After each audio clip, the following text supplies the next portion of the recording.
diinstruksikan langsung. Kalau gambarnya hilang juga nanti bisa diinformasikan langsung, ya. Baik, saya buka teman-teman sekalian. Bismillahirrahmanirrahim. Assalamualaikum warahmatullahi wabarakatuh. Waalaikumsalam. Warahmatullahi wabarakatuh. Baik. Alhamdulillah wassalatu wassalamu ala Rasulillah wala haula wala quwwata illa billah. Allahumma salli wa sallim wazid wa barik ala nabiyyina Muhammadin wa ala alihi wa sahbihi ajma'in, amma ba'd. Alhamdulillah, di kesempatan malam yang mulia ini Allah Subhanahu wa taala masih memberikan kepada kita semua kemudahan untuk bisa duduk bersama dalam satu majelis yang semoga diridhai oleh Allah Subhanahu wa taala, karena di salah satu sisi ilmu ini kita mempelajari tentang bagaimana cara kita untuk menjaga tubuh kita, bagaimana cara kita juga untuk memahami tubuh kita. Maka terus lisan kita ini bersyukur kepada Allah Subhanahu wa taala dengan kalimat mulia alhamdulillah, alhamdulillah, alhamdulillah. Kemudian salawat dan salam juga terus kita haturkan untuk baginda mulia sallallahu alaihi wasallam yang telah dipilih oleh Allah menjadi suri tauladan untuk kita bisa ciplak kehidupan beliau dalam hal kesehatan, bagaimana cara kita mengetahui tentang pola hidup sehat Rasulullah sallallahu alaihi wasallam, dan itu banyak sekali ditulis oleh para ulama kita semisal Al-Imam Ibnu Al-Qayyim Al-Jauziyah, Muhammad ibn Zakaria Ar-Razi, Ibnu Salah, dan lain-lainnya. Maka jadikanlah orang-orang terdahulu sebagai suri tauladan kita, sebagai petunjuk dan pedoman di dalam kehidupan kita ini, baik itu dalam perkara agama maupun dalam perkara kesehatan. Dan saya mensupport ya dan memberikan apresiasi kepada teman-teman semua yang masuk dalam lingkup Zoom pada malam hari ini. Semoga Allah Subhanahu wa taala terus menambah nikmat untuk kita semua, melanggengkan kesehatan dalam tubuh dan jiwa kita ini, sehingga kita bisa menemani keluarga, orang tua, dan orang-orang yang kita cintai hingga kita diwafatkan oleh Allah Subhanahu wa taala. Teman-teman sekalian, mungkin sekitar 1 jam ke depan kita coba belajar bersama, mengenali bersama tentang salah satu cabang ilmu kesehatan klasik dalam judul ilmu patologi klasik. Sebelumnya saya coba memberikan gambaran sedikit kepada teman-teman semua bahwa patologi klasik dengan patologi modern ini sangat berbeda, cenderung berbeda. Di mana patologi klasik lebih merujuk kepada fenomena-fenomena yang terjadi di dalam tubuh, yang itu bisa dilihat sebelum munculnya penyakit secara real. Akan ada tanda-tanda yang muncul dari tubuh sebagai sebuah alarm sebelum terjadinya sebuah penyakit yang real yang bisa dilabkan dalam medis. Adapun patologi dalam sisi modern, maka cenderung kepada hal-hal yang sifatnya bisa diteliti dan bisa dilihat baik secara kacamata laboratorium maupun per data, ya. Jadi ada perbedaan nanti teman-teman sekalian dalam patologi klasik maupun dalam patologi modern. Di sini ada satu ungkapan dari Zhang Zhongqing. Dia mengatakan bahwa dalam setiap penyakit itu ada urutan. Nah, urutan ini adalah bagian dari ilmu patologi nantinya. Dalam ilmu patologi sendiri nanti ada ilmu patofisiologi, ya, ilmu mengenal tentang fisiologi tubuh, patofisiologi penyakit, dan seterusnya. Bahwa dalam setiap penyakit itu pasti ada urutan-urutan yang alamiah terjadi pada tubuh oleh karena perubahan energi. Jadi di slide awal ini saja teman-teman mungkin sudah mulai berpikir bahwa oh ini patologi klasik, maka kita bertautan nanti dengan istilah-istilah energi. ya istilah-istilah darah dalam tradisional. Ada nanti dahak, ada juga mizajiyah ya, terdiri dari 4 unsur nanti, ada panas, dingin, lembab, dan kering. Kemudian ada perubahan-perubahan daripada sistem alami tubuh kita dari panas ke dingin, dingin ke panas, atau kumpulan antara panas dan dingin. Ketika kita mengenali tahapannya, berarti kita mengenali arah penyembuhannya. Sehingga di dalam patologi klasik nanti kita banyak mencermati apa saja sih yang muncul di tubuh itu, atau hal ini arahnya kemana, sindrom ini arahnya kemana, ke penyakit apa, apakah penyakit yang menimbulkan penyakit genetik, atau penyakit yang didapat, atau penyakit karena masalah pencernaan, dan berbagai hal yang cukup banyak nantinya teman-teman sekalian. Ini pertemuan malam ini sebagai mungkin prolog ya, nanti bagi teman-teman yang ingin memperdalam tentang patologi klasik, mudah-mudahan ada kesempatan untuk kita bahas lebih jauh. Ini hanya sekedar untuk memberikan gambaran saja kepada kita semua tentang seni ilmu patologi klasik. Sebelumnya ada sebuah hadis Nabi Shallallahu Alaihi Wasallam ya, dalam riwayat Abi Dawud, beliau mengatakan man tatabbaba wala yu'lam minhu tibbun fahuwa dhamin. Siapa saja yang melakukan praktek sebagaimana kata Al-Manawi dalam Faidul Qadir, siapa yang melakukan praktek pengobatan tanpa memiliki pengetahuan tentang ilmu pengobatan itu. Nah, termasuk dalam ilmu pengobatan di sini teman-teman adalah seorang dokter medis misalnya, dia belajar dari ranah yang paling ringan sampai kepada spesialisasi. Demikian juga teman-teman yang nanti belajar dalam dunia kedokteran timur, teman-teman juga harus belajar pada hal-hal yang sifatnya dasar. Ya, misalnya tentang 2 unsur. Ya, kalau di TCM namanya yin yang, kalau di Tibun Nabawi namanya al-hararah dan al-burudah begitu. Kemudian teman-teman juga belajar tentang qi, sya, jinya, qing, dan lain-lainnya yang itu juga ada dalam bahasan Tibun Nabawi, yang dibahas dalam kategori al-hararah, al-yubusah, al-burudah, ar-rutubah, ya itu juga ada dalam bahasa Tibun Nabawi yang itu sebagai dasar kita memahami tentang suatu ilmu pengobatan. Kemudian Al-Manawi juga mengatakan, dan barang siapa yang belum pernah memiliki pengalaman dalam hal itu, maka dia yang menjamin. Artinya nggak dapat doa nih dari agama kita, seseorang itu dalam melakukan pengobatan. Dan jujur saja, saya cukup sering ya bertemu dengan teman-teman yang mungkin sudah lama berkecimpung di dunia praktisi klasik, namun ketika ditanya oleh pasiennya, misalnya pada bab bekam saja, kenapa mengambil titik ini? Lalu dia menjawab, ya pokoknya ini titik sunnah. Pokoknya ini ada perintah nih dari Nabi Shallallahu Alaihi Wasallam seperti itu. Ini betul ya, bekam itu adalah sunnah, tetapi perilaku pembekaman itu ini butuh petunjuk teman-teman sekalian. Sebagaimana dinasihatkan kita oleh para ulama fikih dalam ucapan mereka, fa inna tibba lahu fiqhun, sesungguhnya pengobatan itu ada fikihnya. Dasarnya perintah, perilakunya adalah ada ilmunya seperti itu. Ya.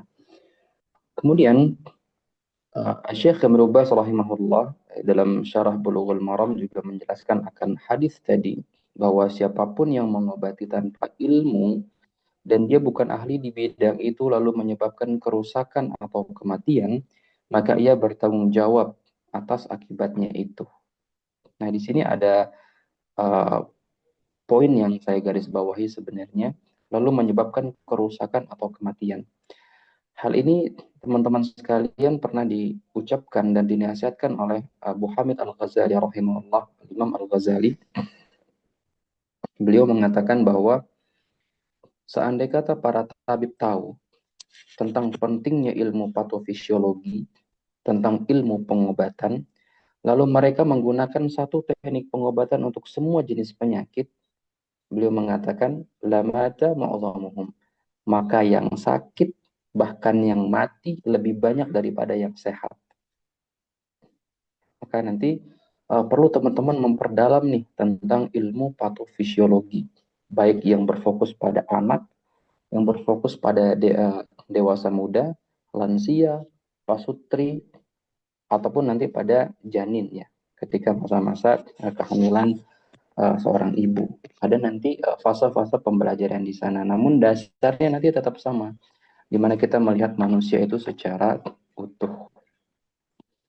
Sekilas tentang ilmu patologi, teman-teman. Jadi patologi ini adalah satu cabang ilmu kedokteran. Nah, jadi teman-teman belajar patologi ini seperti menjadi seorang dokter. Memang dalam bahasa Arab, praktisi itu adalah tabib. Tabib itu adalah dokter. Namun di era kita sekarang, dokter itu yang berjubah putih, ya, yang berada di rumah sakit. Sebenarnya teman-teman semua adalah dokter, selama bisa mengobati dan paham tentang konteks pengobatan itu.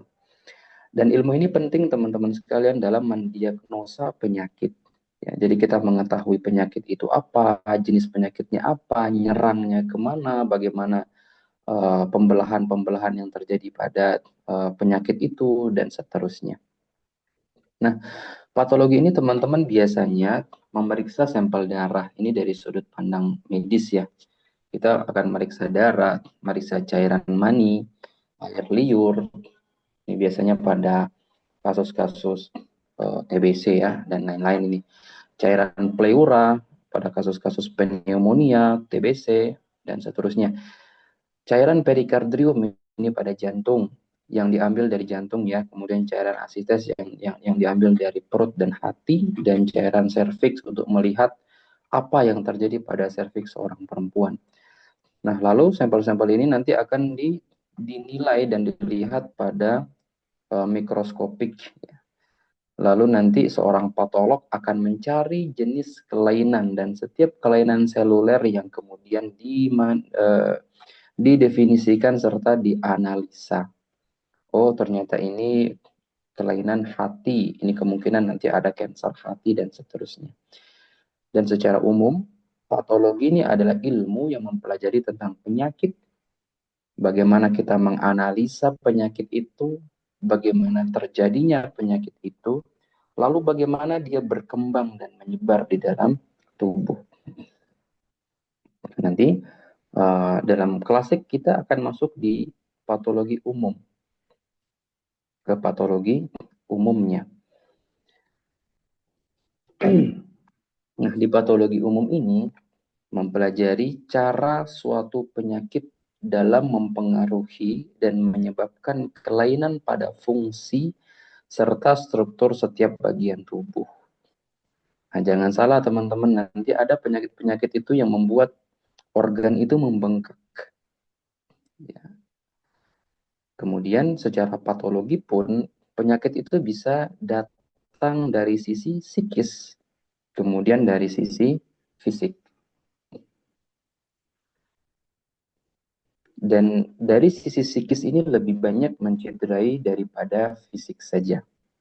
Karena fisik itu dia akan hancur ya, dia akan mati, sedangkan psikis itu yang dibalur oleh yang disebut dengan nafas jiwa itu akan terus ada.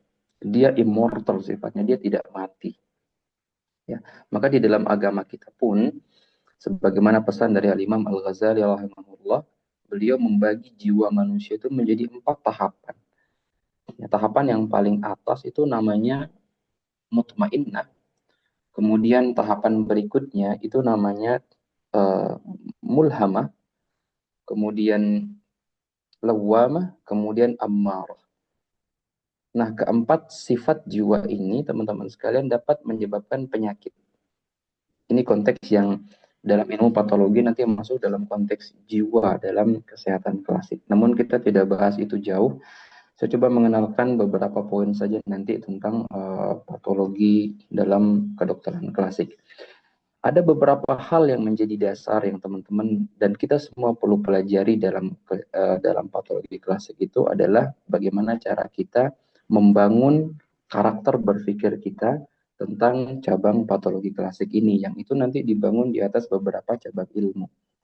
Saya coba lihatkan saja dulu.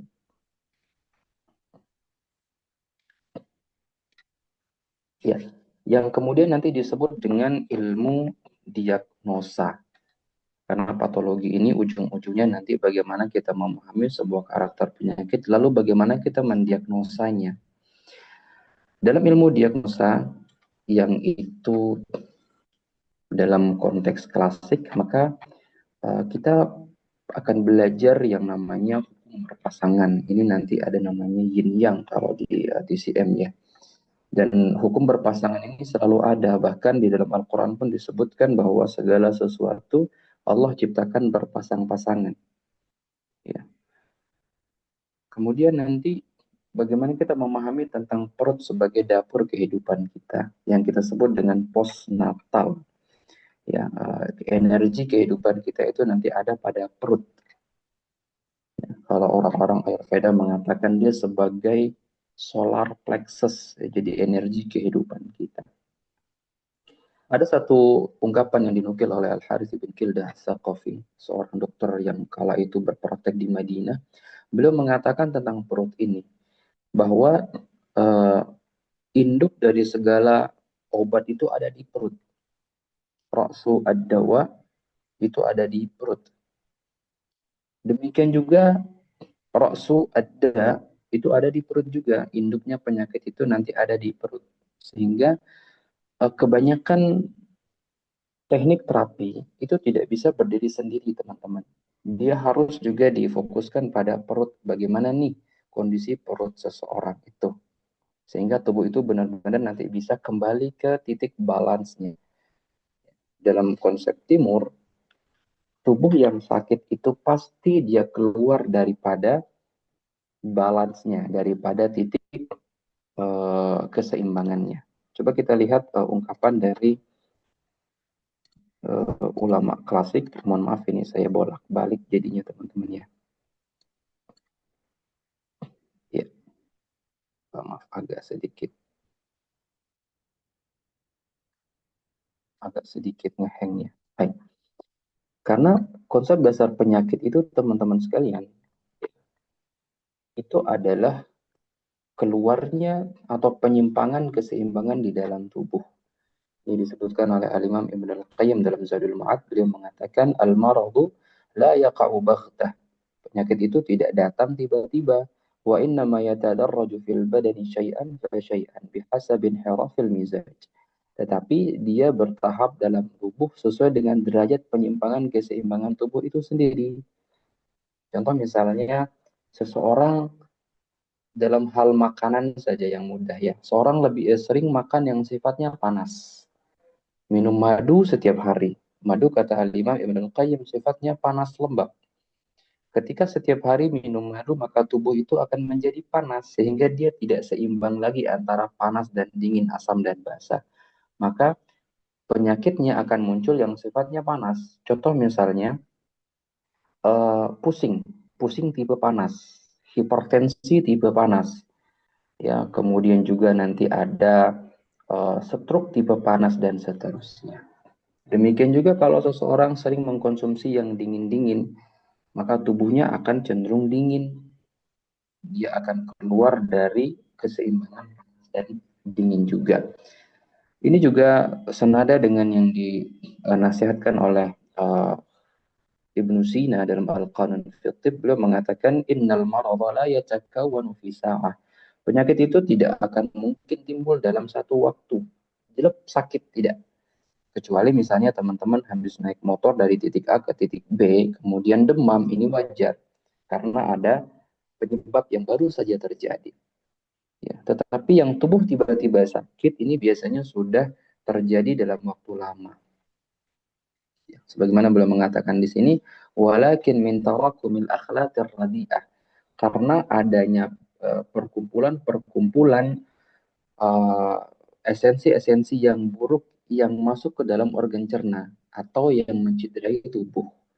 Fa'idza kathura fasaduha dhahara al-'alid.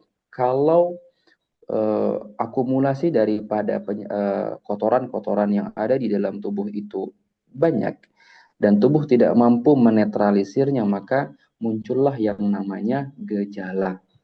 Jadi gejala menurut Imam menurut Ibnu Sina Setiap gejala yang muncul itu adalah perkumpulan-perkumpulan banyak penyakit sebenarnya di dalam tubuh kita. Maka dokter yang baik adalah mencegah sebelum terjadinya penyakit daripada mengobati penyakit itu. Ada ungkapan teman-teman, saya lupa ini siapa yang mengucapkan ini. Dokter yang hebat itu adalah dokter yang bisa mencegah sebelum terjadinya penyakit. Dokter yang biasa saja, tabib yang biasa-biasa saja itu tabib yang menyembuhkan penyakit setelah penyakit itu datang. Nah, maka tugas kita, ya teman-teman juga sebagai para praktisi, dan di sini ada beberapa teman-teman dokter juga yang hadir, Masya Allah. Bagaimana cara kita mengedukasi orang yang ada di sekitar kita, terutama diri kita sendiri. Bagaimana kita mencegah penyakit sebelum dia terjadi. Ya, ini amanah juga dari para dokter-dokter klasik di zaman dahulu. Baik, kembali ke poin tadi. Mohon maaf teman-teman, saya agak cepat ya. Selain daripada perut, maka kita juga akan belajar tentang yang namanya energi vital.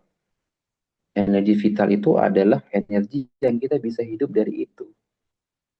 Ya, ini kalau orang metafisik mengatakan energi prana, DCM mengatakan chi, Tebun Nabawi mengatakan al-hararah al-ghadiziyah, energi kehidupan. Tanpa energi kita akan mati. Dan energi itu sifatnya hangat. Kita bisa merasakan energi kita ada, teman-teman, dari hangatnya tubuh kita. Maka tubuh yang cenderung dingin dan sering dingin ini cenderung masalah pada energi tubuhnya. Dia akan gampang sakit biasanya. Dan subhanallah, dari pengamatan saya pribadi pada anak-anak di era sekarang ini, mereka cenderung dingin dan mohon izin cenderung lemah secara tubuh, secara fisik. Ini ada kaitannya dengan sperma dan sel telur sebenarnya, dan itu juga dalam dibahas dalam beberapa hadis Nabi Shallallahu Alaihi Wasallam terkait terkait sperma laki-laki dan sperma perempuan. Ini juga masuk dalam bahasan patologi klasik, teman-teman. Kemudian juga nanti akan terhubung dengan mikrosistem. Nah, mikrosistem itu apa? Mikrosistem itu adalah bagian-bagian tubuh yang menggambarkan sisi organ tubuh. Contoh misalnya, teman-teman, mungkin ada yang pernah belajar tentang refleksi. Saya coba tunjukkan sedikit saja ya. Misalnya pada rambut ya, pada rambut saja misalnya yang mudah. Ya, pada rambut ya. Nanti mohon maaf ya, kebotakan pada rambut itu kita tidak lagi berpikir bagaimana cara menumbuhkannya saja. Tetapi kebotakan pada rambut itu apa sih yang terjadi pada tubuh itu? Ya, contoh misalnya di sini kebotakan di area ini, di area pelipis bagian atas jidat sebelah kiri dan kanan ini banyak ya. Ini ternyata ada hubungannya dengan temporal cortex ya di apex. Dan ini nanti kaitannya teman-teman dengan lambung dan usus besar. Jadi seorang ahli klasik akan melihat ke sini ada apa dengan lambung dan usus besarnya. Apa yang menyebabkan lambung dan usus besar ini tidak bisa mengirimkan sinyal untuk menjaga keutuhan rambut dan kelembaban rambut yang ada di kepala. Kemudian contoh lain misalnya teman-teman. Punten ya, saya agak cepat ini. Contoh lain misalnya pada telapak tangan. Pada telapak tangan.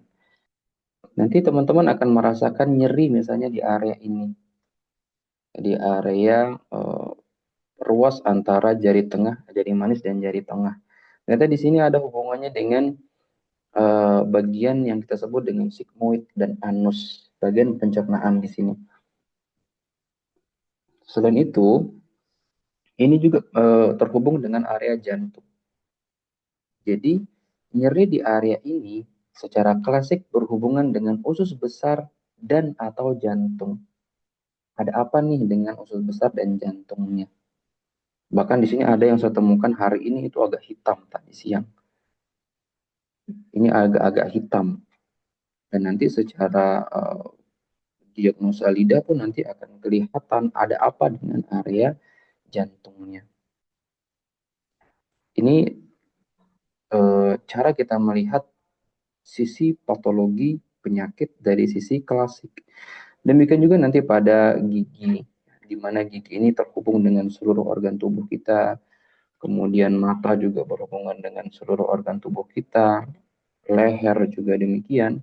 Bahkan nanti ada di sini saya tidak angkat ya, ada diagnosa kemaluan khusus untuk pasutri ya, suami dan istri, untuk melihat kekuatan daripada ginjal, liver, limpa dan paru-parunya. Baik. Kemudian hal lain juga yang pasti akan dipelajari ketika teman-teman ingin berkenalan lebih jauh tentang ilmu patologi klasik, itu ada hukum 4 unsur. Ada panas, dingin, lembab, dan kering. Dan ini juga ada di setiap musim ya. Kadang musim itu panas, kadang musim itu dingin, kadang terasa kering, kadang terasa lembab. Lembab itu biasanya diwakili dengan rasa yang panas. Baik, maaf ya. Kemudian nanti ada hukum radius energi atau energi wave. Misalnya satu titik nyeri memiliki radius masalah yang merembet ke meridian-meridian sekitar. Saya kasih contoh, teman-teman bisa lihat video saya enggak ya? Atau saya pakai ini saja dah. Coba saya lihatkan radius wave itu seperti apa ya. Baik, contoh ini saja sudah yang supaya mudah ya. Di sini nanti di paha itu nanti ada mengalir meridian, ini teman-teman yang belajar TCM, ada meridian hati. Kemudian sedikit ke atas nanti ada meridian limpa. Sedikit keluar nanti ada meridian lambung dan gallbladder. Maka satu paha itu ketika dia nyeri di satu bagian dan terasa sampai meridian yang lain, maka ada masalah di organ itu. Misalnya di liver dan limpa. Dan yang paling sering itu nanti kejadiannya tuh di kaki biasanya. Teman-teman tahu kecantengan ya. Kalau kami di medis itu kami cabut itu kukunya kalau sudah terlalu parah.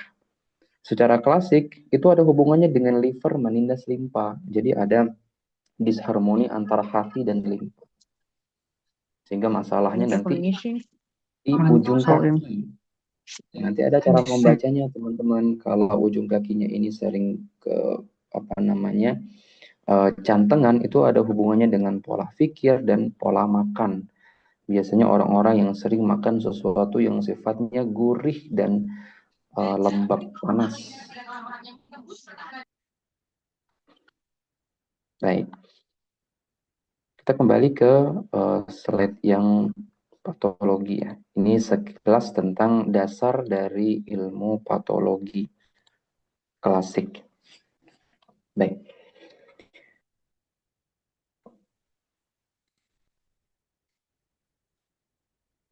Ya, ini beberapa contoh-contoh juga saya angkat di sini teman-teman ya. Sekali lagi, kalau patologi modern itu ilmu tentang sebab dan mekanisme serta perubahan struktur dan fungsi akibat penyakit. Jadi modern melihat penyakit ini menyebabkan masalah-masalah pada perubahan dan mekanisme yang terjadi di dalam tubuh.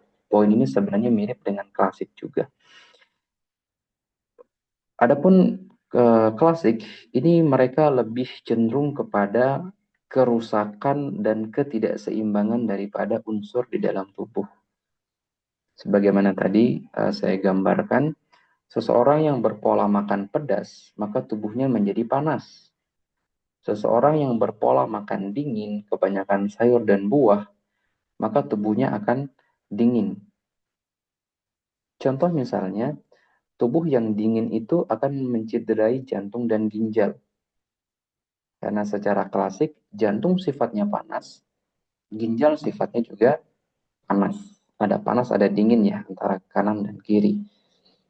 Sehingga mengkonsumsi suatu makanan itu tidak boleh rutin, melainkan bertahap atau sesuai dengan kebutuhan. Jadi pola makan dalam kedokteran klasik itu teman-teman menyesuaikan dengan kebutuhan tubuh saat itu. Contoh misalnya di tempat saya, ini sedang panas, maka saya banyakin sayur dan buah. Ketika musim dingin, sayur dan buah saya ambil sedikit. Saya banyakin protein yang sifatnya panas. Minuman-minuman yang sifatnya panas, misalnya ada habatus sauda, ada madu, ada bawang, dan lain sebagainya. Kenapa? Karena konsep dasar dalam patologi klasik itu adalah alam. Jadi disebut tubuh kita ini sebagai mikrokosmos, bagian kecil daripada alam. Di bumi ada matahari, di tubuh kita juga ada matahari. Itu adalah jantung kita. Di bumi ada magma, magma kita adalah ginjal kita. Di bumi ada tanah, tanah itu adalah lambung kita yang dia bisa menumbuhkan. Di bumi ada kayu yang terkadang habis dipotong bisa membentuk tunas baru di beberapa pohon. Di tubuh kita ada hati yang kalau ditransplantasikan dia bisa tumbuh kembali. Di bumi ada atau di alam ini ada udara oksigen yang terus mengalir. Di tubuh kita ada paru-paru yang bertanggung jawab terhadap oksigen itu. Dan seterusnya itu ada di dalam tubuh kita dan itulah yang perlu kita renungkan secara keilmuan klasik.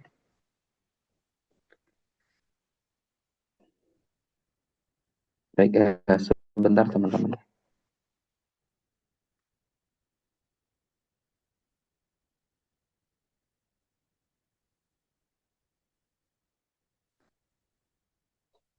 Baik, suara saya bisa terdengar jelas nggak, teman-teman? Punten. Ada teman-teman yang agak kurang jelas katanya suaranya. Jelas. Sudah jelas ya, alhamdulillah. Baik, alhamdulillah. Kita lanjutkan lagi. Kemudian yang kita pahami dalam patologi adalah kesehatan itu keseimbangan antara panas, dingin, lembab, dan kering.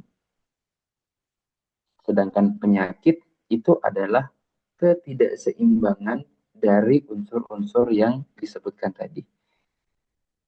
Saya kasih contoh lain lagi. Orang yang over berkegiatan ya, banyak bekerja, ya sebentar kerja, kurang istirahat, maka tubuhnya akan panas. Tubuhnya lemah, tetapi energinya panas dan akan terkuras, maka tubuh itu akan sakit. Ada pesan dari Allah Subhanahu wa taala dalam hal makanan kembali, mohon maaf. Yang ini kita bisa ambil dalam setiap lini kehidupan kita. Wa kulu washrabu wa la tusrifu. Makanlah, minumlah, tetapi jangan berlebihan. Ini juga berlaku teman-teman pada kegiatan-kegiatan kita sehari-hari. Bahkan dalam hal cinta pun kita tidak boleh terlalu terlalu ya, tidak boleh terlalu menyayangi sesuatu. Ya, kecuali suami istri tidak apa-apa ya. Ini antara teman, antara kita dengan barang atau sesuatu. Jangan terlalu berlebih. Karena yang terlalu itu akan menimbulkan penyakit psikis yang kemudian nanti muncul di fisik. Seperti itu kira-kira. Nah, maka arah dari ilmu patologi itu bagaimana kita memahami penyimpangan apa yang terjadi di dalam tubuh kita dan keseimbangan apa yang hilang dari tubuh kita. Contoh sederhana teman-teman. Beberapa waktu lalu nih ada kasus anak usia 4 tahun. 4 tahun 3 bulan. Secara konteks klasik dia mengalami penurunan nafsu makan, demam. Secara konsep klasik dia demam karena unsur panas karena memang musim sedang panas juga. Kemudian nafsu makan hilang itu karena perutnya sakit. Karena memang unsur panas ini bisa menambah panasnya asam lambung HCl di dalam perut sehingga double nih panasnya. Dari medis diberikan beberapa obat seperti antibiotik karena dia ada demam, kemudian penurun panas, kemudian LBO untuk pencernaan, satu lagi saya lupa apa obatnya. Sebelum diambil obat itu, ibu ini diberikan pilihan karena beliau juga sepertinya memahami TCM juga ya atau Tibun Nabawi. Akhirnya ditawarkan, ibu mau pakai medis kami atau mau pakai yang tradisional. Akhirnya si ibu mencoba untuk mengambil yang tradisional saja. Baik ya, kemudian ngobrol-ngobrol dengan saya, saya coba kasih herbal cuma satu teman-teman sekalian, meniran dan mandi dengan daun bidara. Alhamdulillah dalam satu malam demamnya sudah hilang. Besok pagi sudah main lagi dengan teman-temannya. Posisi lidah memang sangat tebal sekali. Saya coba kasih lihat yang mudah-mudahan ada di sini gambar lidahnya atau yang semisal dengan itu. Mohon maaf ya ini jadi lompat-lompat. Lidahnya itu mirip-mirip seperti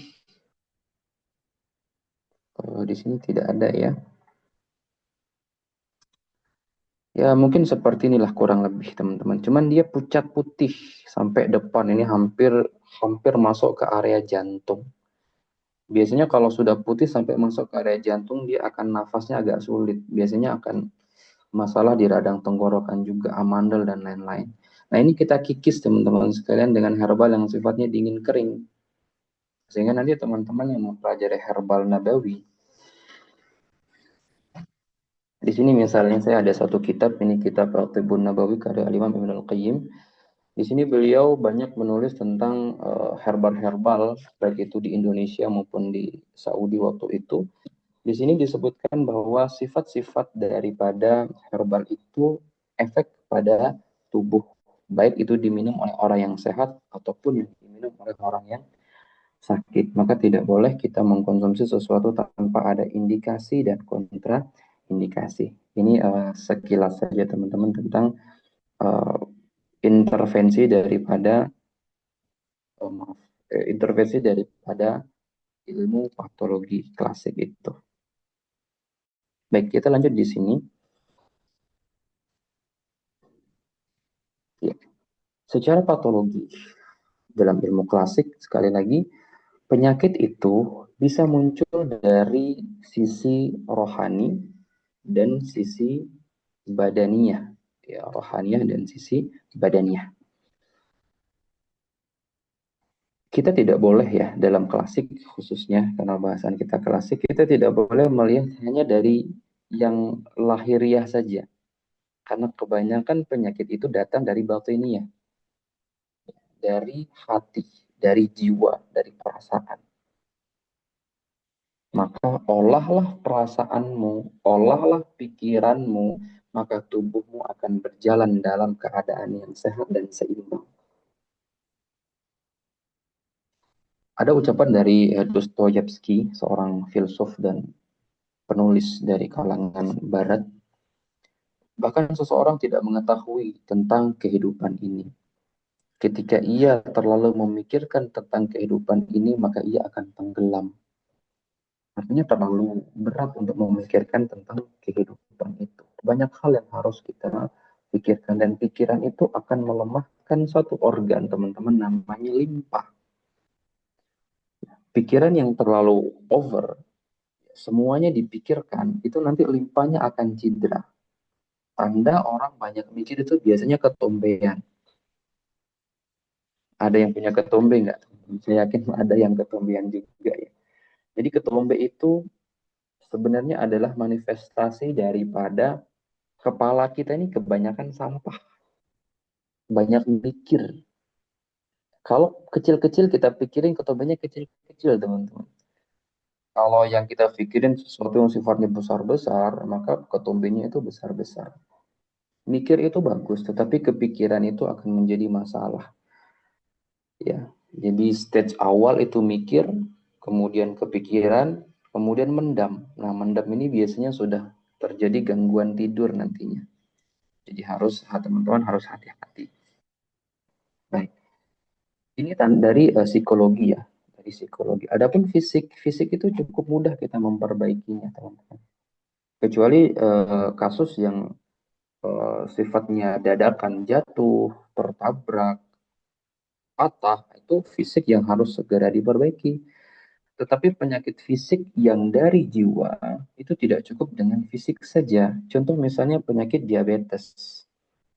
Penyakit diabetes dalam konsep timur itu dari sisi psikis. Karena pankreas dan limpa itu seperti saudara kembar ya. Seperti saudara kembar lah, adik kakak. Sama dengan penyakit-penyakit gastritis. Maka kenapa penyakit lambung itu tidak ada obatnya? Karena memang obatnya ada di psikisnya. Coba nanti belajar memperbaiki pola pikir, latihan olahraga yang baik dan benar. Insya Allah nanti kasus-kasus gastritis itu bisa hilang dengan sendirinya. Ini sekilas-sekilas dulu aja. Baik, kemudian manusia itu terlalu sempurna untuk sakit. Ini dalam apa namanya sudut pandang klasik ya teman-teman. Manusia ini terlalu sempurna untuk sakit. Maka ketika tubuh manusia itu sakit,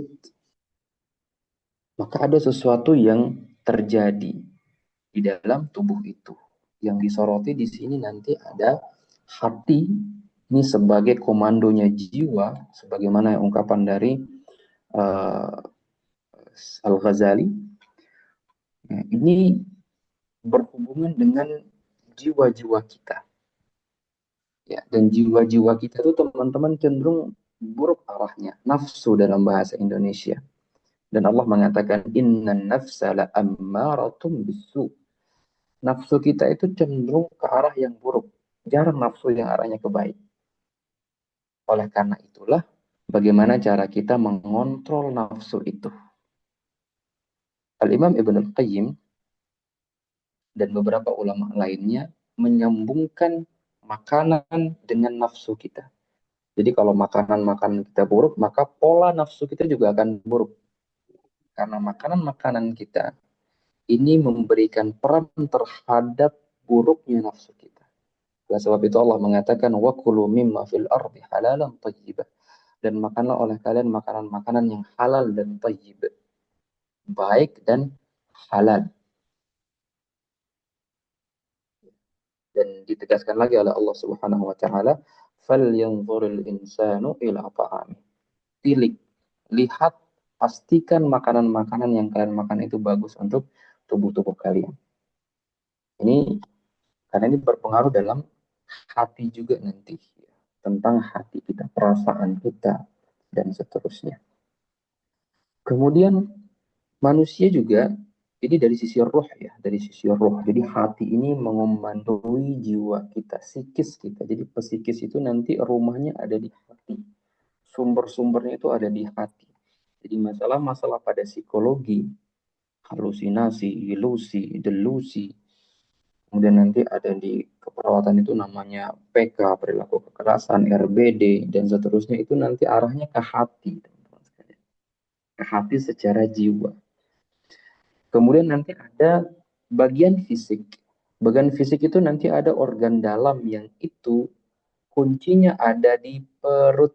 Nah ini. Jadi teman-teman kalau pengen punya organ yang sehat, itu perhatikan perutnya. Sekali lagi, teman-teman, kalau teman-teman ingin punya tubuh yang sehat, organ yang sehat secara keseluruhan, perhatikan perut karena perut sebagai kunci. Teman-teman dengarkan satu hadis Nabi Shallallahu Alaihi Wasallam, beliau mengatakan begini: "Syiraru ummati alladzina ya'kuluna alwana ta'am." Umatku yang buruk, buruk dari sisi sifat, psikis dan fisik adalah mereka yang kalau makan itu alwana ta'am, banyak jenis makanan. Nah, sekarang teman-teman coba koreksi sendiri di rumah, ini kalau makan apa saja yang dimakan?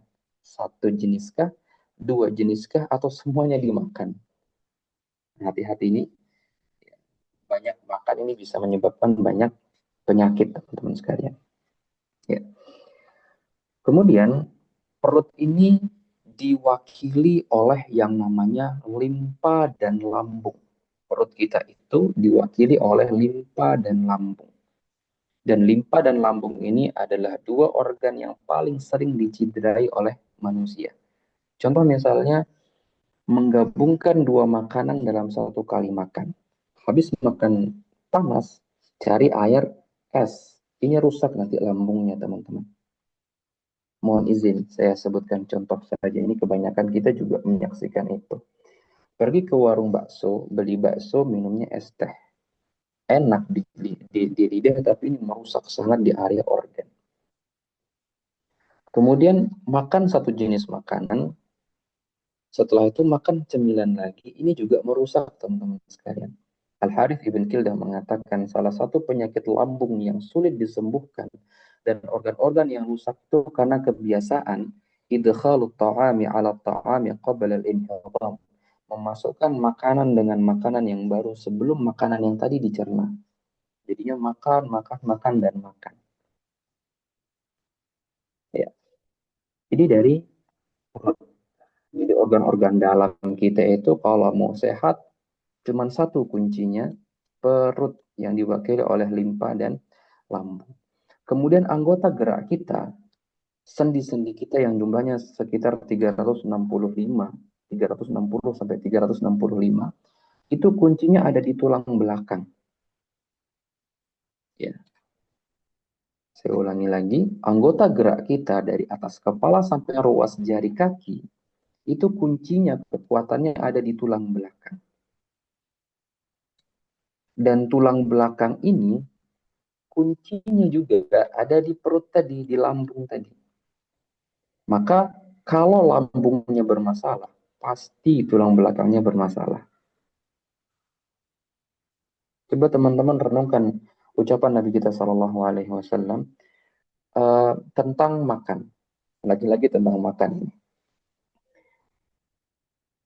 Beliau mengatakan, bihasabi bani Adam, sejatinya cukup bagi seorang anak Adam itu luqaimat yuqimna sulbahu.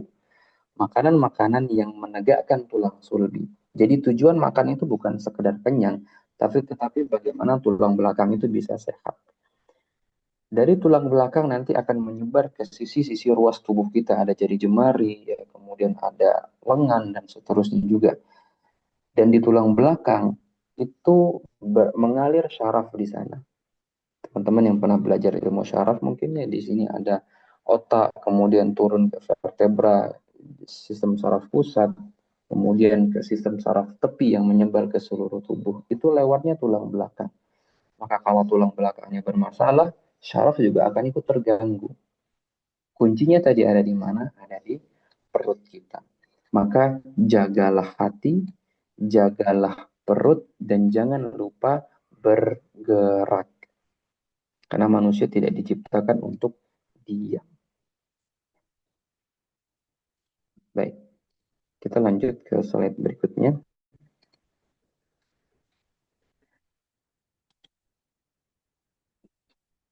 Ya, ada beberapa faktor penyebab penyakit. Dalam patologi klasik ada beberapa faktor yang menyebabkan penyakit. Mungkin teman-teman yang pernah belajar TCM dan Arab klasik ini sebagai sebuah murojaah saja ya. Jadi ada faktor luar teman-teman yang kita sebut dengan cuaca ekstrim atau patogen luar. Kemudian ada faktor dalam yang itu datang nanti dari perasaan-perasaan kita. Dan ada faktor ketiga. Dan masing-masing ini dapat menyebabkan tubuh itu keluar dari keseimbangannya. Yang artinya sakit. Ya. Coba kita lihat apa yang dikatakan oleh Neijing dan Sang Hanlung. Keenam patogen ini, patogen luar ini disebut dengan perubahan cuaca yang menjadi jahat. Dalam arti fenomena alam ini bisa menjadi penyakit bila tubuh kehilangan keseimbangannya. Contoh ringan teman-teman. Ketika musim hujan, dingin. Kemudian kita terpapar dingin, kita jadi flu, meriang. Faktor dingin. Obatnya apa? Orang Jawa biasanya dikerokin minum jahe. Selesai masalah. Ketika musim panas, kepala mendidih, demamnya naik. Ini namanya kalau di Al-Imam Ibnul Qayyim sebutnya dengan demam harian. Demam yang tercipta karena paparan panas matahari yang sebagian orang jadi mimisan bahkan jadi stroke. Dan ada namanya heat stroke, stroke karena faktor cuaca yang sangat panas. Faktor luar yang menyebabkan penyakit. Obatnya apa? Nabi sarankan untuk demam karena panas, terik matahari, untuk mandi. Demikian juga yang dikatakan oleh Imam Ar-Razi dalam kitab beliau Al-Hawif Fiqh. Jadi, ketika demam itu terjadi di musim panas, obatnya mandi.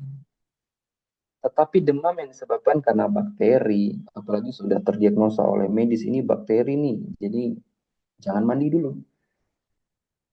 Jadi kita melihat suatu penyakit, baru nanti kita melihat apa obat yang tepat. Ya. Kemudian faktor dalam, ini adalah perasaan-perasaan kita. Contoh misalnya sedih. Dalam klasik, sedih itu datang dari paru-paru, atau sedih itu akan mencederai paru-paru. Maka tidak jarang orang yang sedihnya lama itu sesak nafasnya. Sedih itu akan melukai jantung. Maaf, melukai paru-paru. Takut, ini faktor dalam juga. Takut, perasaan takut itu akan mencederai ginjal. Jadi orang yang takut-takuti itu akan merusak ginjalnya. Kemudian marah, marah akan mencederai hati. Kecemasan dan kepikiran yang dituruti akan mencederai lambung dan limpa. Tertawa terbahak-bahak, gembira berlebihan akan mencederai jantung. Maka Nabi kita Shallallahu Alaihi Wasallam itu kalau tertawa itu beliau tersenyum.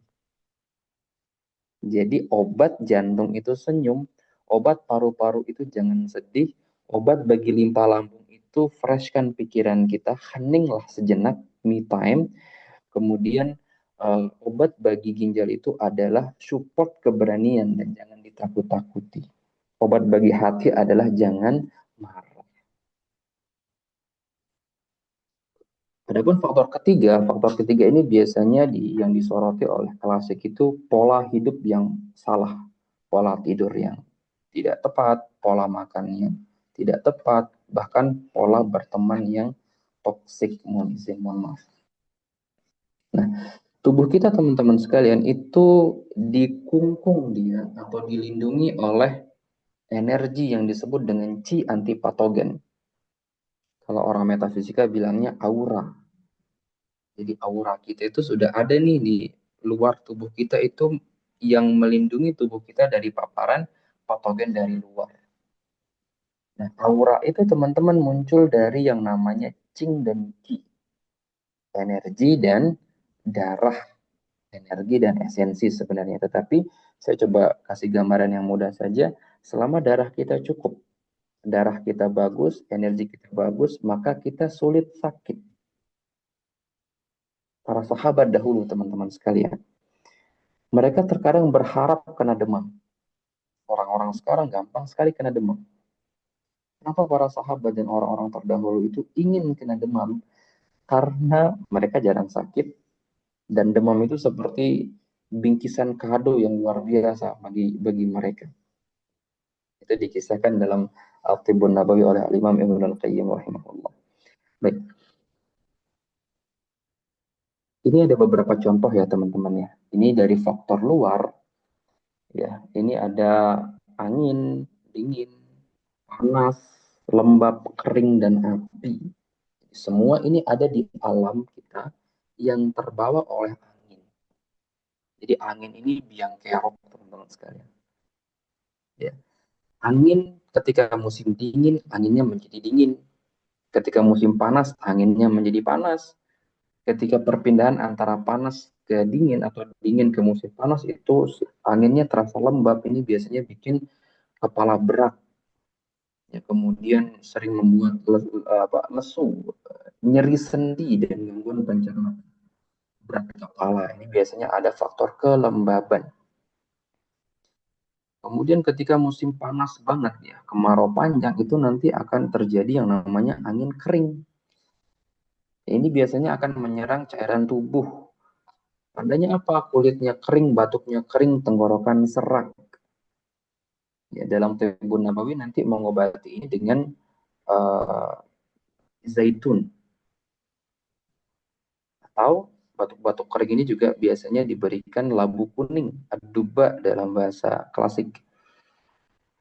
Kemudian nanti ada musim yang sangat panas sekali, ya, tidak ada angin lagi. Itu terasa seperti api. Ini biasanya menyebabkan radang-radang, perdarahan, dan insomnia. Ini dari faktor luar yang dapat menyebabkan masalah tubuh. Ya, maka ketika angin itu sifatnya dingin, tubuh kita meminta sesuatu yang sifatnya hangat. Contoh misalnya kekakuan otot terjadi pada musim dingin, obatnya dihangatkan. Kalau orang-orang Jawa itu biasanya digeprekkan jahe atau sereh kemudian dibalur di area sendi yang nyeri dan kaku. Tanda daripada tubuh Bapak Ibu, tubuh teman-teman itu dingin sifatnya, itu nyeri-nyeri, pegel-pegel itu akan hilang ketika ada kehangatan. Contoh misalnya kasus kemarin ini, ada ibu-ibu yang nge-WA begitu, bertanya, kenapa setiap malam tubuh saya itu sakit sekali? Saya tanya ringkas, kalau kena matahari sehat nggak? Kalau kena matahari langsung enak badan, tapi setiap kali dingin tuh pasti nyeri. Baik, saya stop beberapa makanannya, kemudian ganti dengan rebusan kurma, sayur-sayur boleh tetapi diberikan irisan-irisan jahe, serai, dan bawang putih. Alhamdulillah sudah membaik saat ini. Jadi sebatas itu teman-teman, memberikan rivalnya daripada gejala yang sedang ia alami. Kemudian misalnya angin yang sifatnya panas sekali ya, ini biasanya menimbulkan demam, sering haus. Nah Bapak Ibu yang sering haus, ini cenderung panas, paru-parunya kering.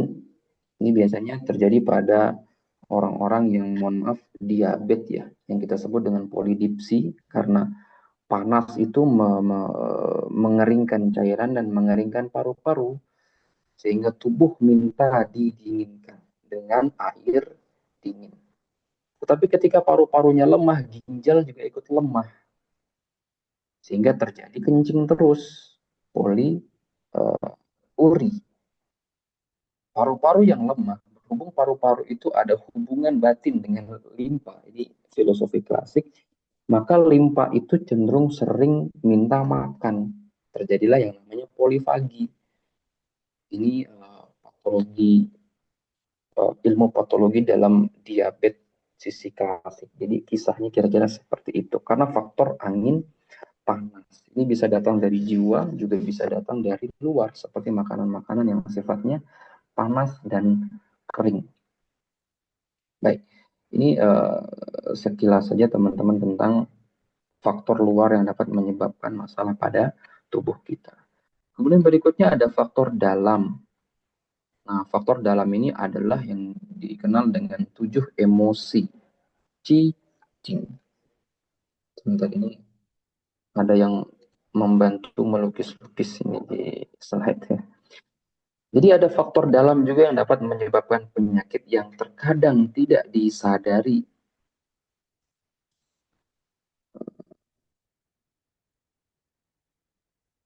Oh, Masya Allah. Baik. Ada marah. Marah ini teman-teman akan mengganggu hati. Jadi marah ini akan merusak hati. Maka Nabi kita mengatakan, la taghdab, jangan marah. Jangan marah. Sampai 3 kali Nabi katakan jangan marah. Kenapa? Karena hati ini di dalam literatur klasik, dia berfungsi terhadap peredaran darah dan energi. Marah 1 menit saja sudah cukup mendropkan tubuh selama kurang lebih 3 jam. Ini nanti beda-beda orang, tetapi marahnya memang masalah sekali. Nah, hanya saja nanti marah itu ada yang dipendam, ada yang diungkap. Marah yang diungkap akan merusak paru jantung. Marah yang dipendam akan merusak limpa ginjal. Nah, pilih mana nih teman-teman? Kalau saya nggak pilih yang dua-duanya. Ya. Maka saran dari Imam Abu Hanifah rahimahullah, sebelum kita tidur, maafkanlah segala yang ada pada hari ini. Siapa sih dari kita yang nggak kesal dalam satu hari? Maafkanlah diri kita dan maafkanlah orang lain, sehingga kita tidur dalam keadaan telah memaafkan siapapun itu yang ada di dalam kehidupan kita. Kemudian gembira. Gembira ini dapat melemahkan jantung. Gembira dapat melemahkan jantung. Tersenyum menguatkan jantung. Ini gembira berlebihan ini termasuk juga nanti di sana tertawa ya, tertawa terbahak-bahak. Ya, maka salah satu pintu syaitan bisa masuk ke dalam tubuh kita itu diantaranya adalah saat kita terlalu gembira. Karena jantung kita lemah, dan jantung ini adalah rajanya organ. Ketika dia lemah, kesadaran kita menurun, kita bisa diganggu oleh makhluk-makhluk astral. Ya. Sebagaimana Nabi kita mengatakan, ala wa inna fil jasadi mudghah, segumpal daging kalau dia sehat, idza saluhat saluhal jasadu kullu, maka yang lainnya akan ikut bagus. Kemudian berikutnya rasa sedih, teman-teman. Rasa sedih. Sedih itu nanti akan melemahkan paru-paru. Sedih yang keterusan itu akan melemahkan paru-paru. Hati-hati nih teman-teman. Beberapa kasus yang sering kami dapati pada anak-anak yang dipondokkan, yang pada akhirnya mereka jadi punya asma, yang sebelumnya nggak punya asma. Ada kisah waktu saya diamanahi dengan satu klinik di salah satu pesantren, itu ada beberapa kasus. Saya cerita satu kasus saja, satu anak kelas 2 SMP itu sering sekali kena penyakit gatal dan asma yang kambuhnya itu saya pernah tangani sekali sampai nggak bisa, ya hampir hampir kehilangan nyawa waktu itu karena urgent sekali. Waktu itu saya tidak ada kanal langsung, tidak ada oksigen, harus dilarikan ke rumah sakit terdekat. Ini luar biasa juga waktu itu.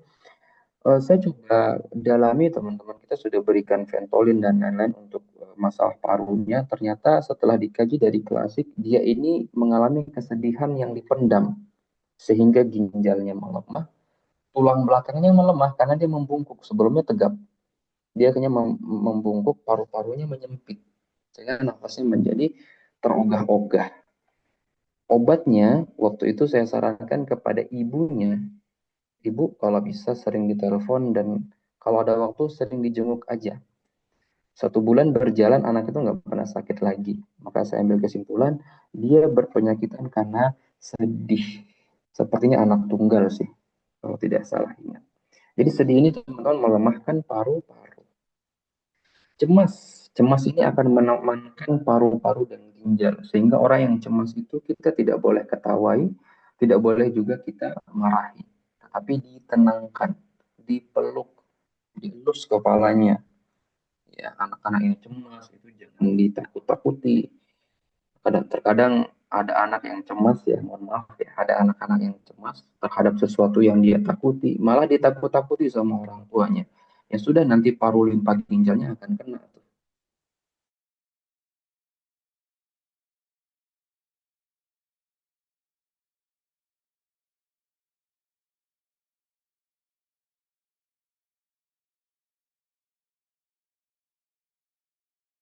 Terkadang ini nanti akan cedera jantung dan ginjal, yang kita sebut dalam diagnosa klasik disharmoni ginjal jantung. Nah, efek daripada ketidakharmonisan antara ginjal dan jantung ini nanti menyebabkan masalah-masalah seperti kelemahan paru, liver dan limpa juga. Tanda daripada, saya bocorkan ya teman-teman, tanda daripada disharmoni ginjal jantung itu biasanya kalau dilihat dari lidah itu kira-kira seperti ini teman-teman. Saya pakai foto ini saja. Jadi biasanya itu kelihatan banget ya. Jadi di sini itu warnanya pucat, di sini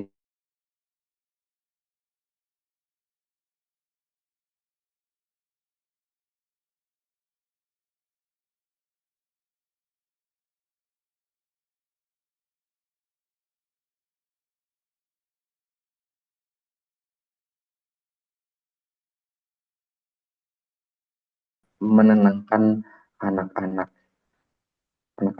begitu ya. Baik, balik lagi ke yang tadi. Mohon maaf ya, ini kita lompat-lompat. Ini sudah berjalan 1 jam ternyata. Baik, saya lanjutkan dulu. Perenungan berlebih. Ini Bapak Ibu yang suka merenung, hati-hati ya. Ini dapat menyumbat cilimpa dan lambung. Di antara manifestasinya, tanda gejalanya itu sering apa ya namanya? Sering cegukan dan sering sendawa. Nah, biasanya orang yang sering sendawa itu orang yang punya banyak pikiran.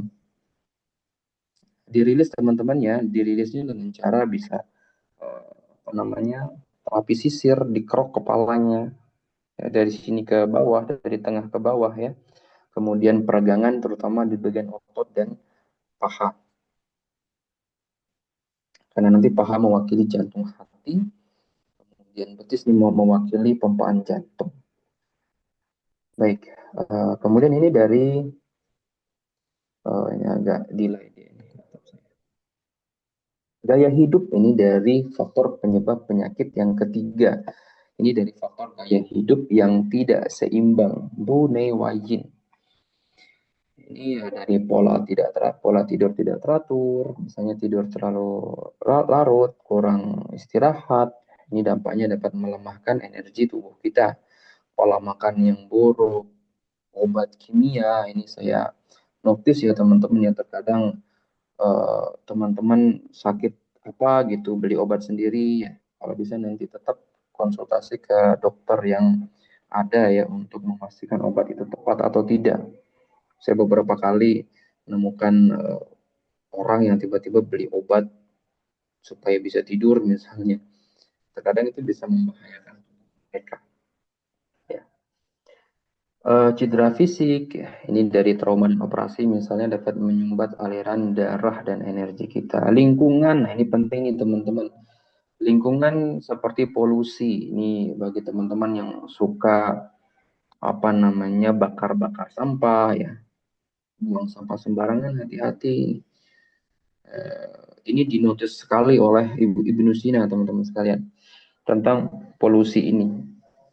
Namanya miasma dalam bahasanya beliau. Miasma itu dapat merusak paru-paru, termasuk untuk iklim ekstrim. Kemudian tekanan hidup ini stres, ya, kerja berlebih dapat melemahkan ginjal dan hati. Ya, kesimpulan dari poin 3 tadi, segala sesuatu yang sifatnya berlebih, baik itu perasaan, baik itu pola hidup, ini dapat merusak daripada tubuh kita. Ya, sehingga patogenesis daripada penyakit itu diawali dari perubahan dari keadaan alami. Memang alami terjadi perubahan di dalam tubuh kita, teman-teman sekalian. Ya, sehingga gangguan keseimbangan terjadi. Contoh tadi saya kasih contoh lagi, seseorang yang taruhlah dia kurang minum, ya kurang minum menyebabkan tubuh itu menjadi kering dan panas. Terjadilah gangguan keseimbangan di mana tubuh itu menjadi panas dan kering. Terjadilah gangguan fungsi organ, terutama misalnya pada ginjalnya jadi kering.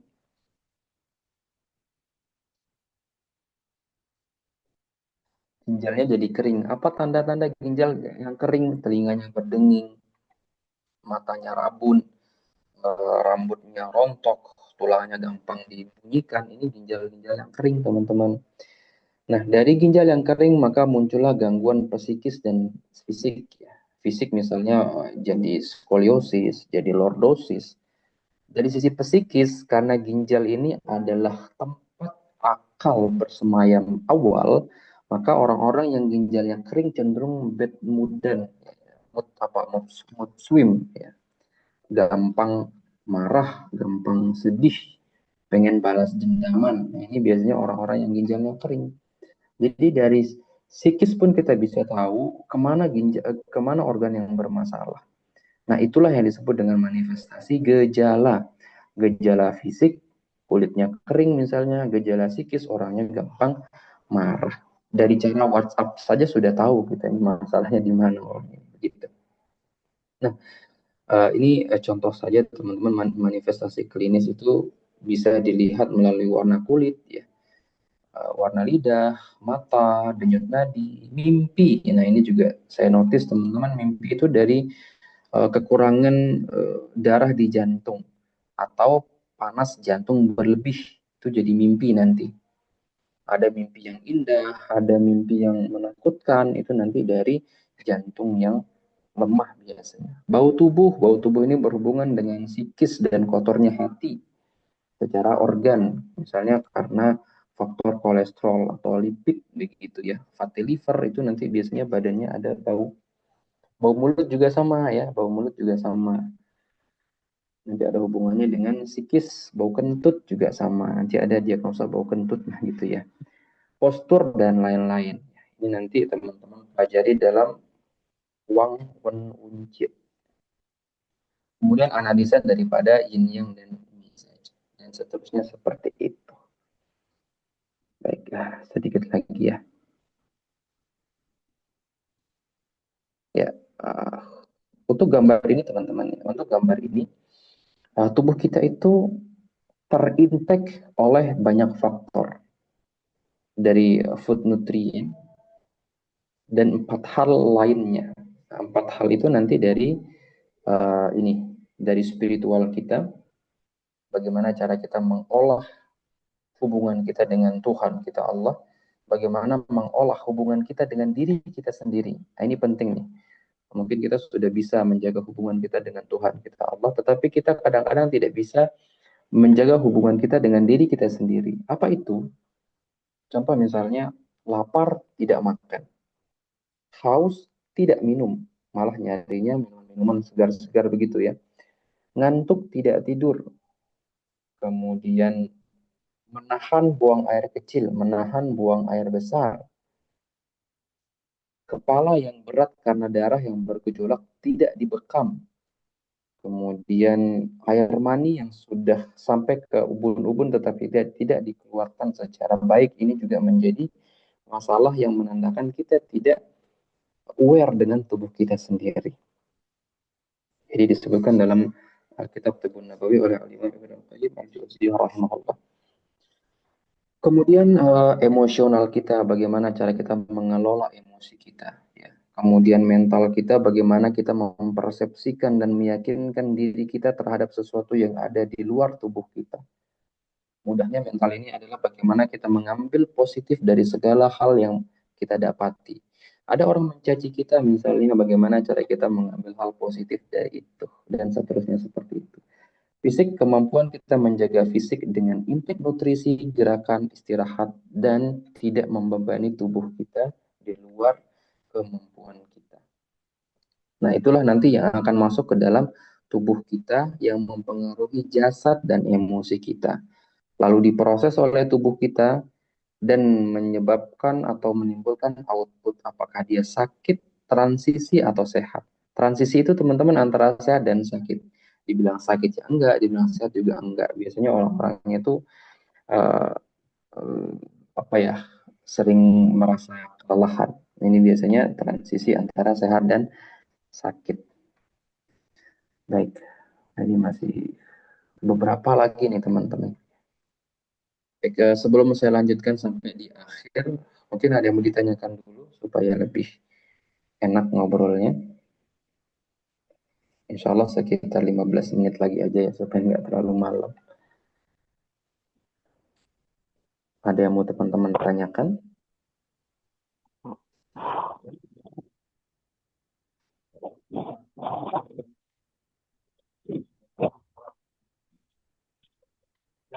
Baik, sementara belum ya. Baik, sementara belum. Saya lanjutkan sedikit lagi teman-teman sekalian. Mohon maaf ini saya agak cepat ya sekali lagi. Nah, sekarang di tahapan terjadinya penyakit. Jadi nanti penyakit itu nanti ada penyakit yang baru masuk, namanya penyakit piau, fase piau, dan ada penyakit yang sudah lama ini. Dia namanya li, penyakit li.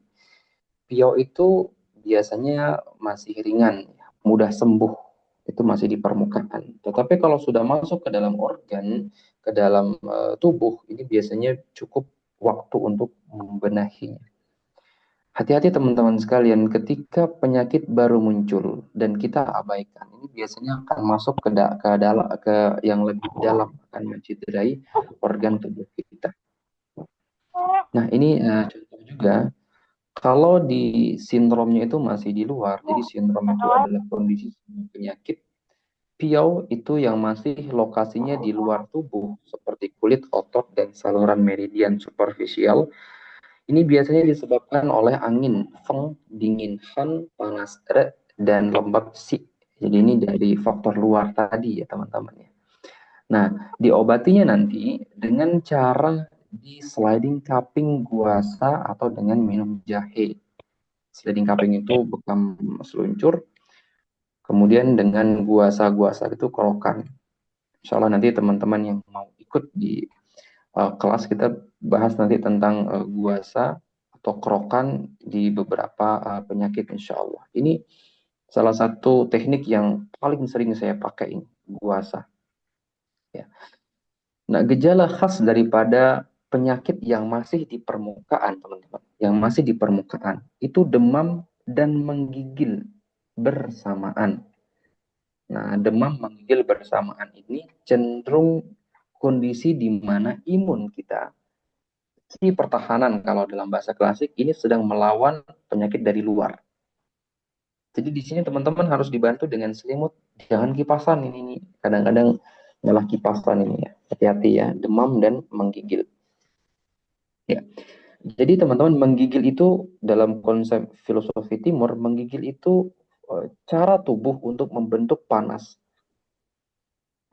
dan mempertahankan panas di dalam tubuh. Ketika dingin,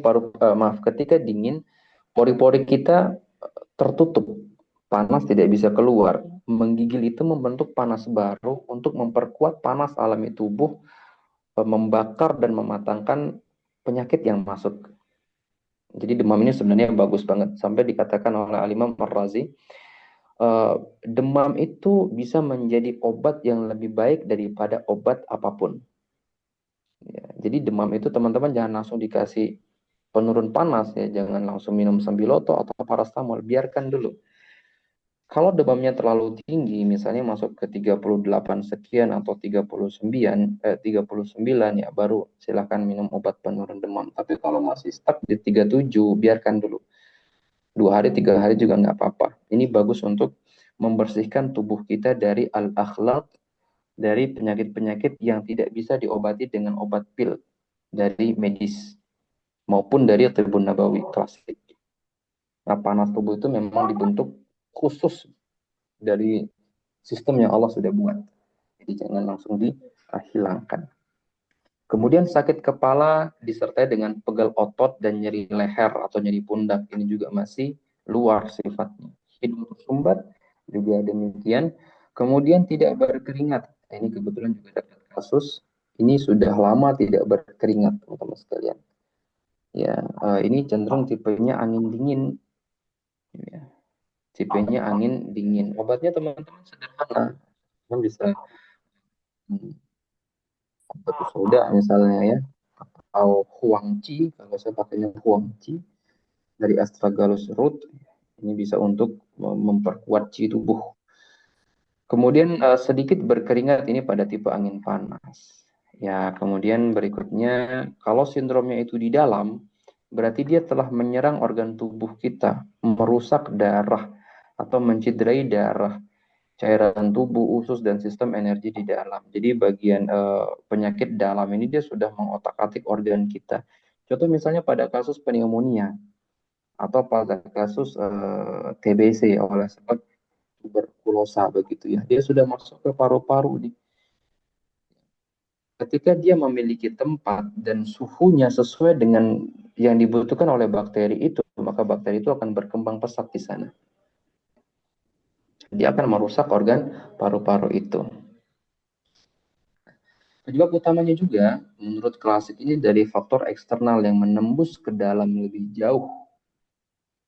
Tubuh bagian luar tidak mampu lagi menjaga dan membentengi patogen tadi sehingga dia bisa masuk ke dalam tubuh lebih jauh. Nah, Tetapi penyebab ini juga bisa dikuatkan lagi oleh faktor internal. Contoh misalnya teman-teman sekalian, kasus TBC. Kasus TBC ini secara klasik sekali lagi, itu yang disoroti adalah psikis sedih atau kecewa. Kesedihan dan kekecewaan itu akan melemahkan paru-paru itu.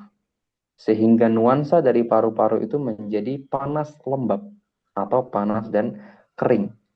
Nah, disitulah nanti bakteri TBC tadi bisa lebih leluasa untuk berkembang. Seakan-akan dia disediakan rumah.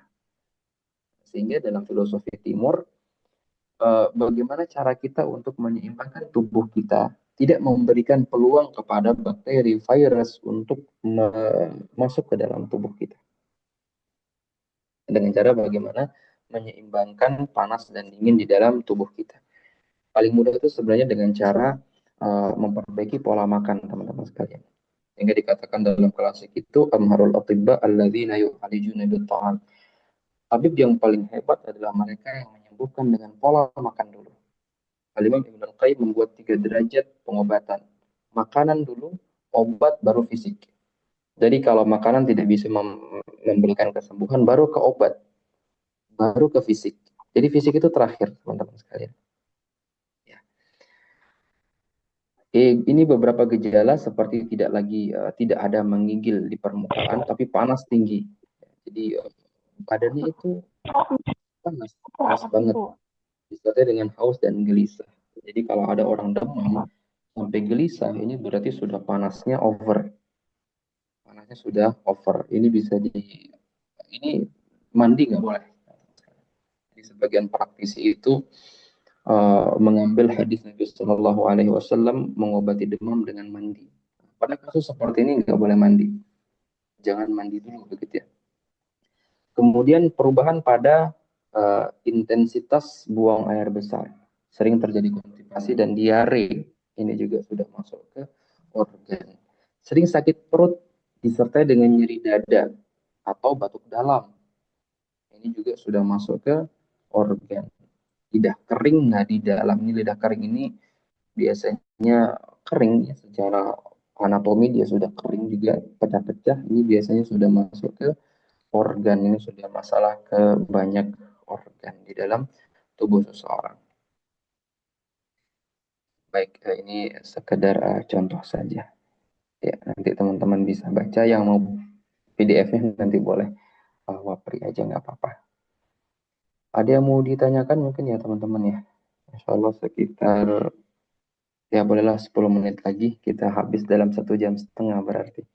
Mohon maaf ini saya kebut ya teman-teman ya.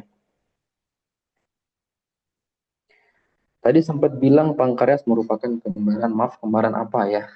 Baik, nah ini pemahaman saja teman-teman sekalian. Jadi pankreas itu dalam kelas juga difahami sebagai limpa.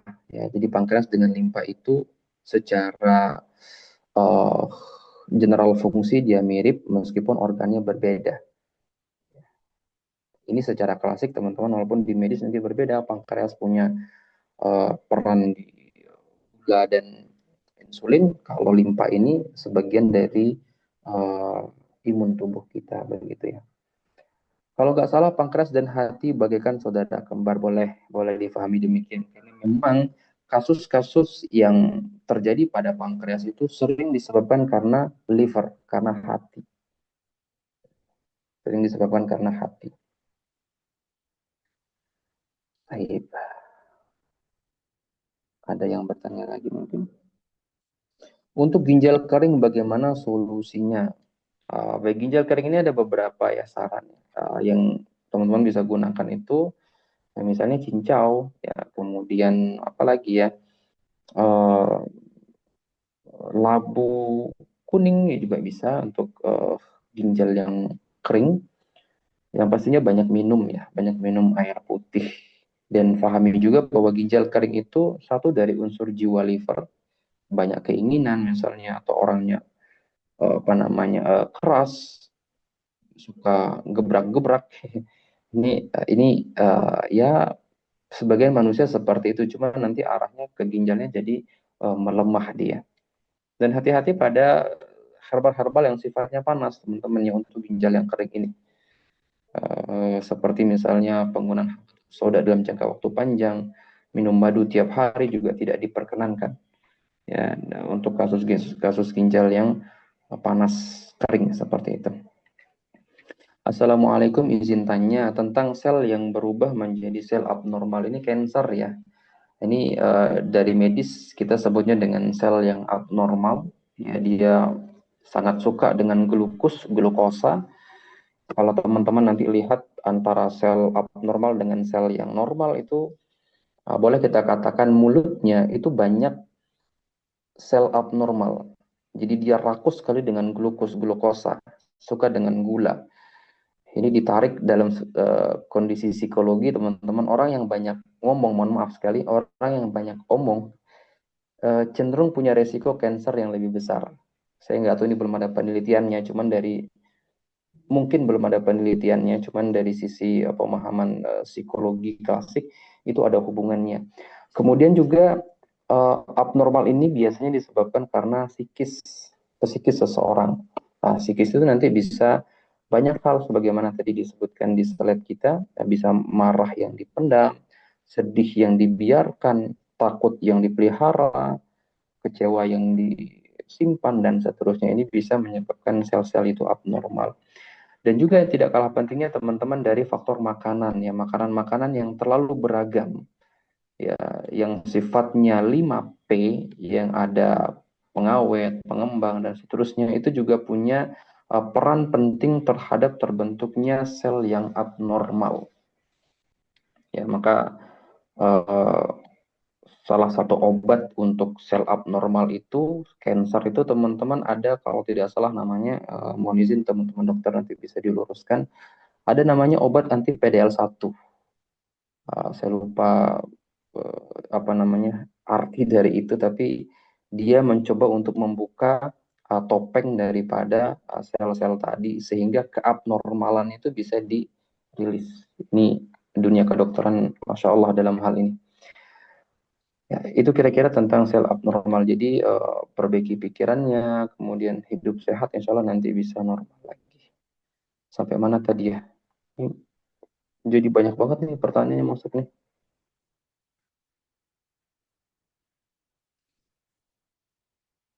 Baik. Oh, sampai di sini. Penderita penderita diabetes, kalau dilihat dari ilmu pengobatan timur, apa penyebabnya? Baik, karena kaitannya dengan pankreas yang ada hubungannya dengan limpa dan liver tadi, secara klasik nanti dia arahnya ke psikis, ke jiwa arahnya, yang diperparah dengan pola makan ya dan pola hidup itu untuk diabetes ya. Meskipun nanti ada yang mengatakan diabetes kering, diabetes basah, ini secara medis ditolak ya. Tidak ada diabetes basah, diabetes kering, tetapi secara filosofi timur kita pahami dengan diabetes basah dan kering. Nanti ini hubungannya dengan tipe orang. Biasanya orang yang tipe diabetes kering itu mendem. Ya. Jadi ya sudahlah, kalau dimarahin orang ya sudahlah, gedubel sendiri begitu secara psikis. Kalau dia tipe lembab, dia biasanya akan menyerang, ya, akan marah-marah juga, marah-marah balik. Untuk batuk menahun terapinya gimana? Ini dicek deh nanti ya, dicek dulu terapi menahunnya ini apakah paru-parunya kering, batuknya kering, lemahnya organ paru secara energi, atau masalah pada ginjal dan seterusnya. Uh, ada kebetulan ponakan saya beberapa waktu lalu ini batuk menahun, pertusis, sudah diangkat diagnosa pertusis.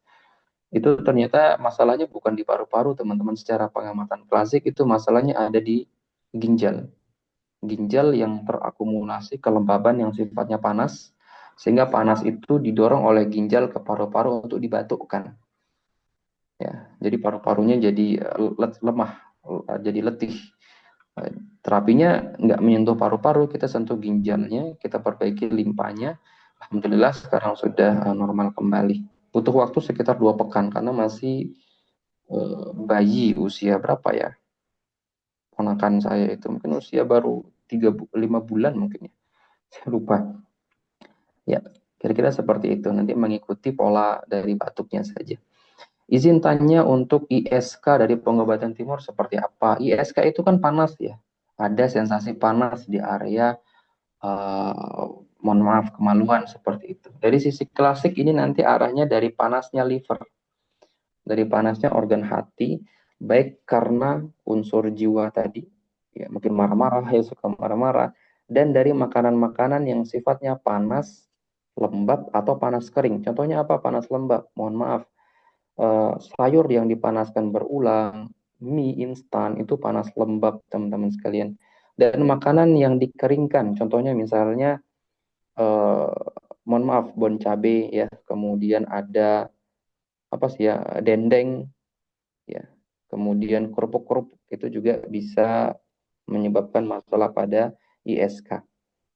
Ya, ini biasanya pada wanita ya, kebanyakan nanti pada wanita karena memang mereka dibentuk dari perasaan.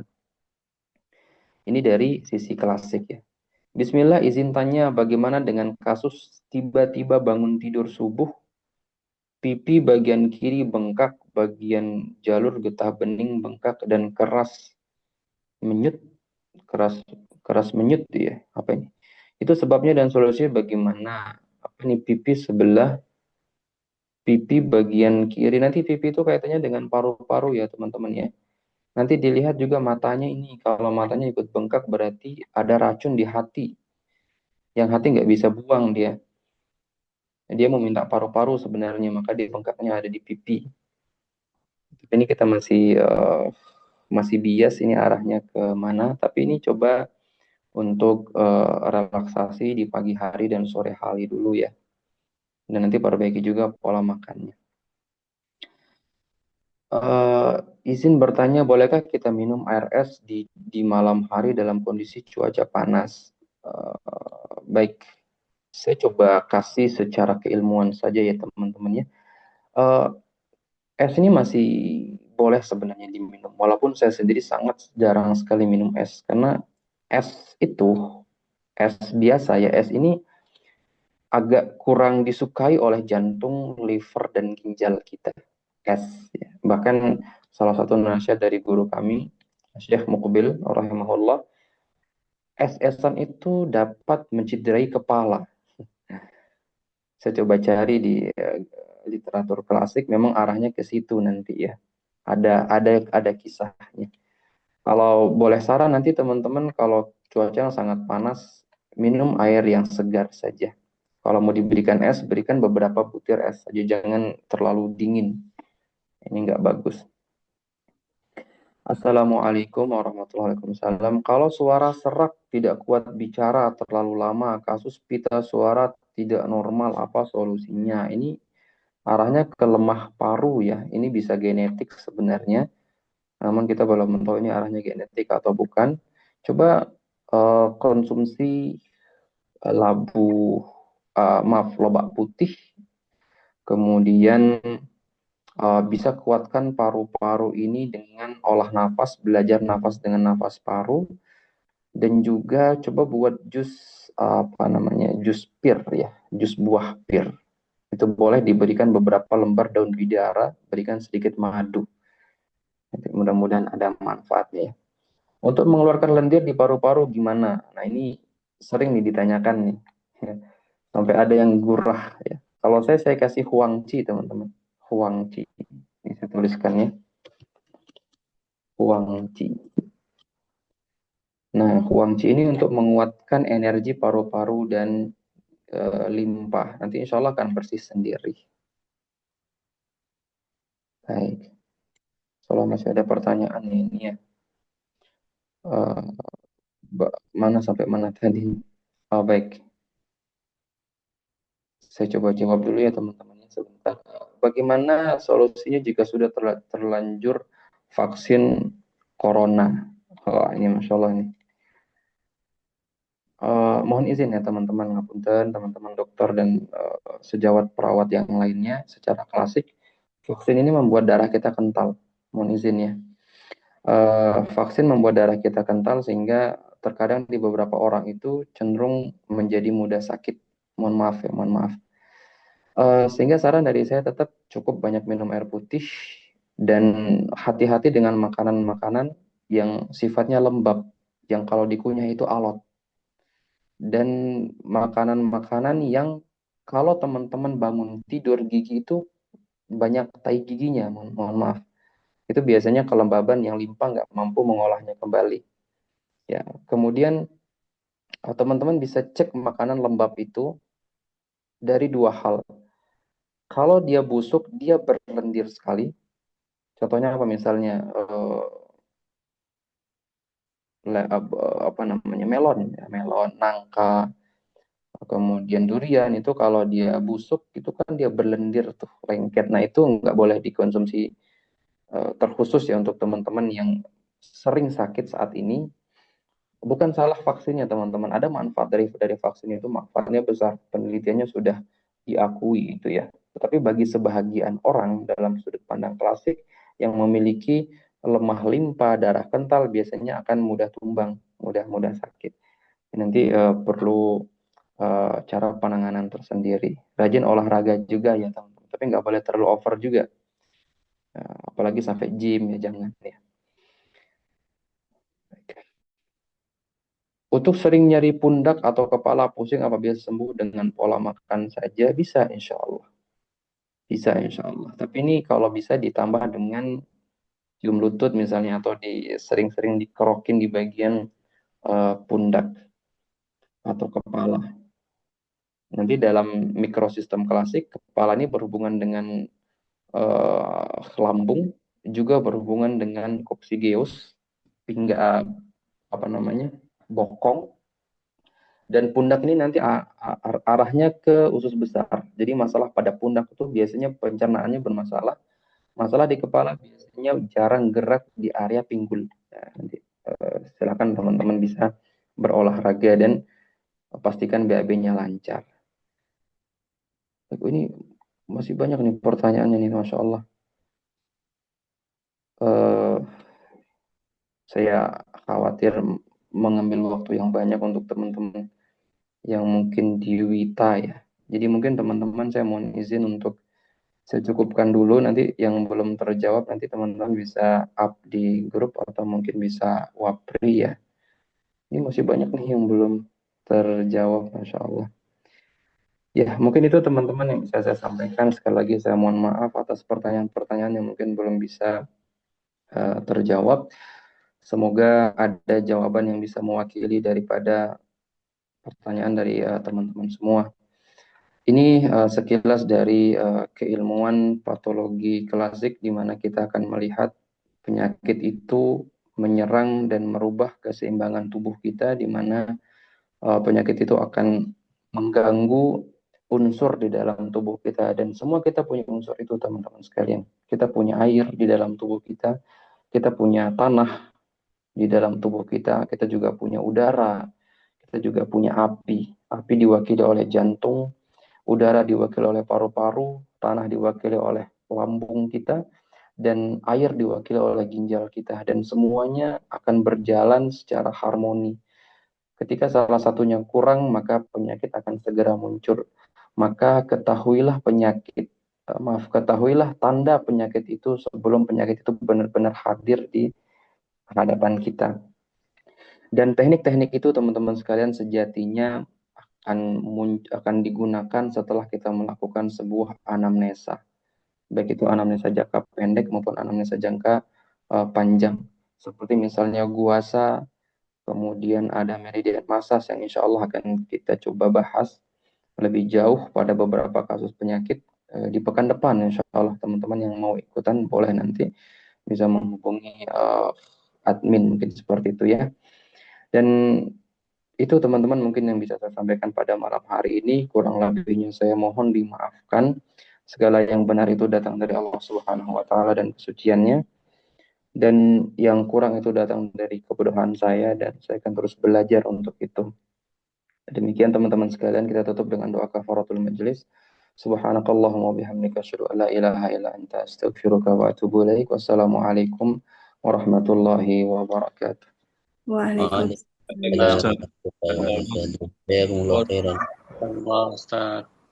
Ya, mohon izin Master Hadi, untuk pertanyaan yang tadi belum sempat terjawab, sudah saya copy paste, nanti saya kirim di grup. Mungkin bisa dijawab di grup WA ya. Yang Baik, insyaallah. Jazakallah khair, Mbak Ulen. Iya baik, baik teman-teman semuanya, saya ucapkan jazakumullah khairan kasiron atas partisipasi teman-teman semuanya pada Zoom Free pada kesempatan malam hari ini.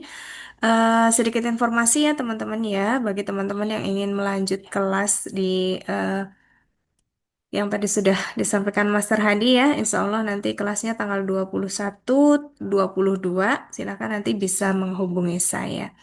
Baik, teman-teman semuanya, saya tutup Zoom kita pada kesempatan malam hari ini. Sekali lagi saya mohon maaf yang sebesar-besarnya apabila ada salah dan kurangnya dari saya.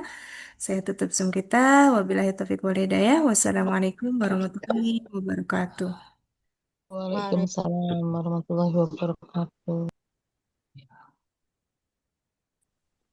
Mungkin kelasnya bisa di share layarnya di grup Mbak Iya, Ulan. baik, Pak. Nanti saya share di grup ya. Oh, Sekalian nanti saya share juga untuk rekodnya.